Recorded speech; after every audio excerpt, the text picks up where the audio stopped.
We're taught to deal with emotion, with food, and we're taught that from very young age.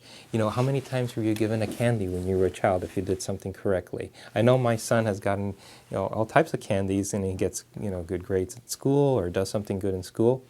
How about the Happy Meal? I mean, you get a Happy Meal.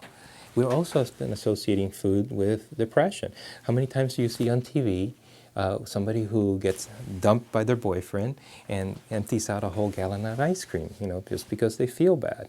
So this is not something uncommon. All throughout, we've been doing that. The only thing is that food is all around us. It's a great opportunity. It's easy, it's cheap, it's fast, and it's in large quantities.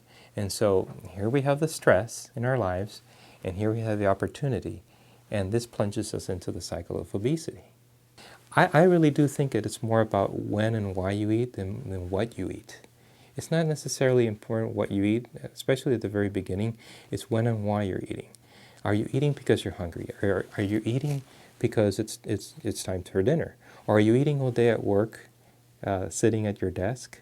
Are you munching on something while you're watching TV at night after dinner? Are you having a late night snack? There are reasons why you're doing that. And it's not because you're just overeating. Something is causing you to do that.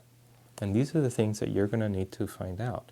The funny thing is that most people know what those triggers are. They know exactly what is causing those stressors in their lives.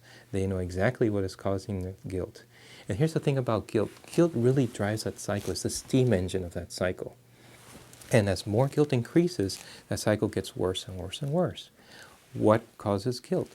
Feelings of failure and inadequacy. You feel those feelings inside you.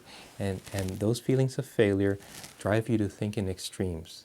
This is one thing that I've noticed with my patients. And I also did a study that showed that the great majority of our patients, believe it or not, are perfectionists. At least 3/4 of the patients are perfectionists. This really goes against what everybody thinks about obese people. The typical bias that people who are obese are lazy procrastinators, or they're not. And what's really interesting is those feelings of failure are what we interpret, or avoidance, I'm sorry, let me clarify it. The avoidance of those feelings of failure is what everybody associates with laziness and quitting. It's not that.